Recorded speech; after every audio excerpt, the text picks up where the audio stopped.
Assalamualaikum warahmatullahi wabarakatuh. Perkenalkan, nama saya Viva Devania.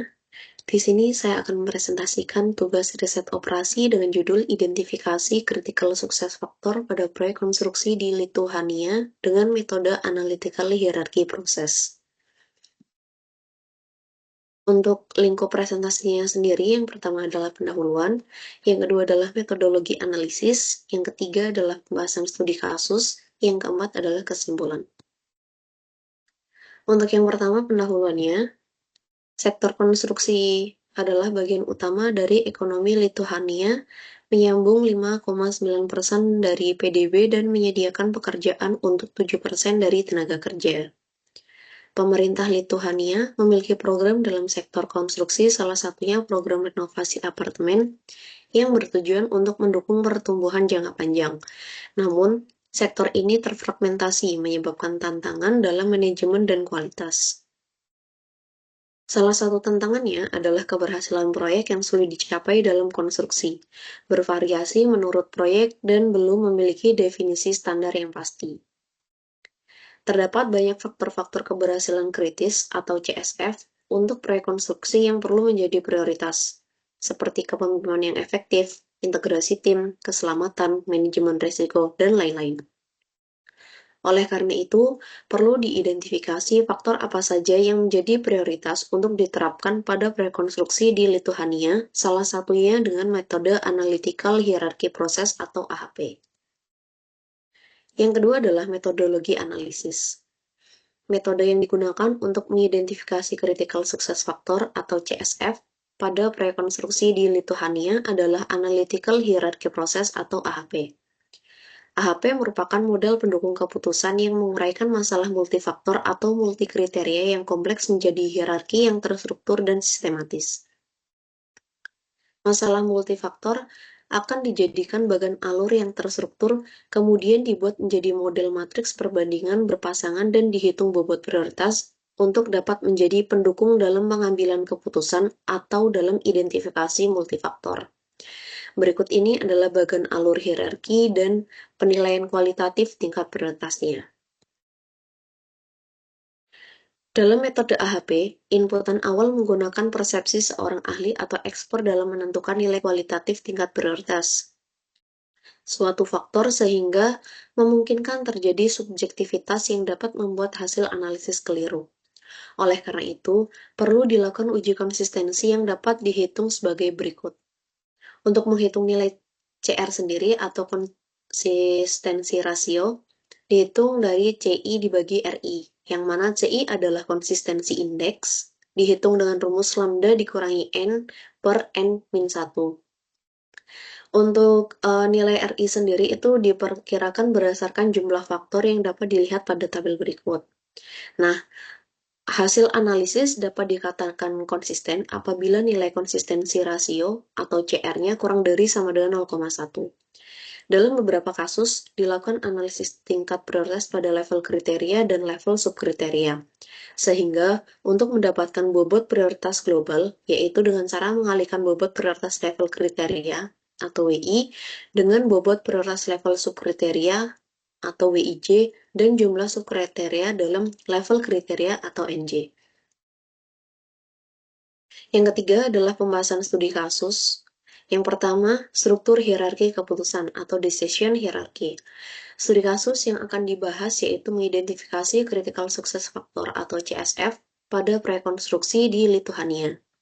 Terdapat 71 critical success factor yang kemudian disusun menjadi struktur hierarki keputusan seperti pada gambar berikut.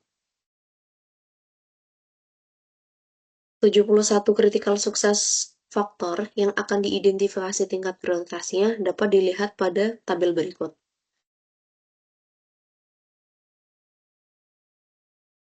Yang kedua adalah perbandingan berpasangan atau pairwise comparison. Dalam studi kasus ini, dilakukan analisis AHP pada faktor grup level 2 dan faktor grup level 3. Kemudian dihitung bobot prioritas globalnya. Analisis dilakukan dengan 5 orang ahli untuk menentukan nilai kualitatif tingkat prioritas. Selanjutnya, pembahasan komprehensif dilakukan pada analisis level grup dengan pairwise comparison sebagai berikut. Berikut ini adalah tabel previous comparison CSF Group oleh ekspert pertama, sehingga CSF Group 5 strongly prefer terhadap CSF Group 7. Yang ketiga adalah menentukan prioritas pilihan atau synthesis of prioritas. Untuk menghitung nilai evaluasi prioritas CSF Group, langkahnya yang pertama itu mengkalkulasi nilai faktornya. Kemudian membagi tiap nilai faktor dalam kolom dengan nilai total kalkulasi per kolomnya.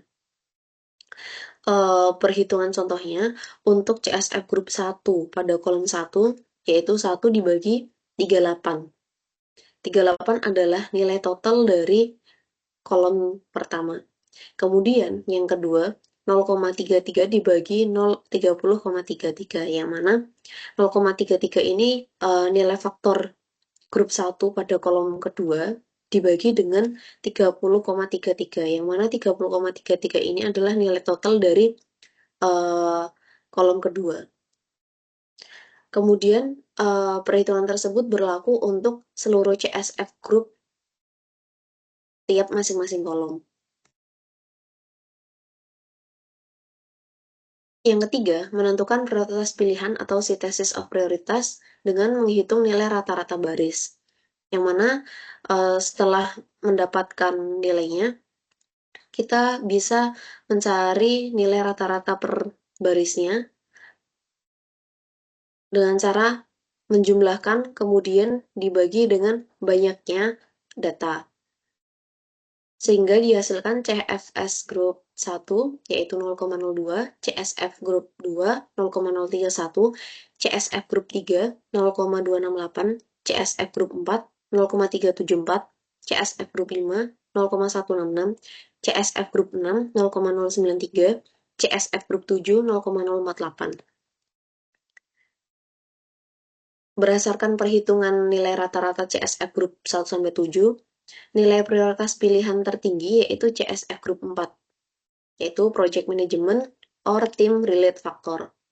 Berdasarkan analisis satu orang ahli, kemudian dilakukan uji konsistensi. Yang keempat yaitu menentukan rasio konsistensi atau konsistensi ratio. Yang pertama menentukan weak sum factor. Weak sum factor masing-masing CSF Group terlihat pada tabel berikut.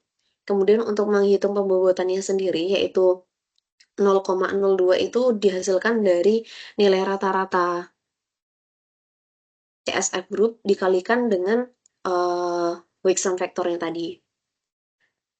Sehingga dihasilkan CSF Group 1 0,16. Kemudian untuk CSF Group 2 sampai 7 perhitungannya sama seperti CSF Group 1. Sehingga dihasilkan CFS Group pada tabel berikut. Selanjutnya menentukan konsistensi vektor, yang mana menentukan konsistensi vektor sendiri, rumusnya pembobotan dibagi dengan rata-rata CSF Group masing-masing.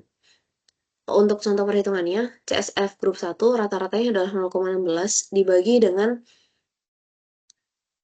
0,02, dihasilkan 7,83. Kemudian untuk CSF Group 2-7, dihasilkan pada tabel berikut, sehingga diperoleh lambdanya adalah 7,83. Kemudian menghitung nilai konsistensi indeks, yang mana jumlah faktornya adalah 7 dan lambda yang diperoleh adalah 7,83, sehingga dapat menghitung CI dengan rumus lambda dikurangi N per N-1 dihasilkan 0,127. Jadi nilai konsistensi indeks atau CI-nya adalah 0,127. Kemudian yang keempat adalah menentukan nilai konsistensi rasio.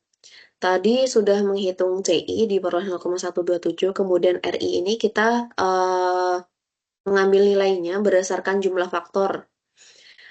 Karena nilai N-nya adalah 7, sehingga random index-nya itu atau RI diperoleh 1,32. Sehingga dapat dihitung nilai CR-nya, CI per RI dihasilkan 0,096. Nilai konsistensi rasio atau CR untuk case analisis AHP CSF Group level 2 pada persepsi oleh orang pertama adalah 0,096 kurang dari sama dengan 0,1. Maka hasil nilai evaluasi prioritas dikatakan konsisten. Selanjutnya, menentukan nilai evaluasi prioritas global atau Global Week. Nilai evaluasi prioritas CSF Group level 3 untuk 5 orang ahli atau ekspor dapat dilihat pada tabel berikut. Nilai evaluasi prioritas CSF faktor level 3 dihitung dengan metode yang sama, kemudian untuk mendapatkan nilai evaluasi prioritas global pada setiap faktor dapat dihitung sebagai berikut. Sebagai contoh, digunakan CSF Group 1 atau External Factor dan CSF Faktor E1 atau Economic Environment. Wake of CSF Group 1, WI itu 0,0762, Wake of CSF Faktor E1, WIJ 0,2269. Jumlah faktor pada grup 1, NJ adalah 8, sehingga nilai evaluasi prioritas global dapat dihitung sebagai berikut. WI dikali WIJ dikali NJ sehingga diperoleh 0,1383. Nilai evaluasi prioritas global untuk keseluruhan critical success factor pada prekonstruksi di Lithuania dapat dilihat pada tabel berikut. Untuk poin yang keempat adalah kesimpulan. Kesimpulannya, identifikasi critical success factor pada prekonstruksi di Lithuania dengan pendekatan metode Analytical Hierarchy Process atau AHP diperoleh 10 faktor dengan peringkat tertinggi sebagai berikut. Untuk 10 faktor dengan peringkat tertinggi dapat dilihat pada tabel berikut. Kemudian yang kedua, berdasarkan analisis, studi menyoroti faktor utama untuk keberhasilan pelaksanaan proyek konstruksi di Lithuania. Dapat disimpulkan bahwa tujuan proyek yang jelas dan realistis serta perencanaan proyek memainkan peran kunci dalam pelaksanaan proyek konstruksi yang berhasil di Lithuania. Hal ini perlu didukung oleh manajemen proyek tingkat atas, tujuan atau sasaran klien yang jelas dan tepat, dan akhirnya kemampuan klien untuk membuat keputusan tepat waktu. Sekian presentasi yang dapat saya sampaikan. Kurang lebihnya mohon maaf. Wassalamualaikum warahmatullahi wabarakatuh.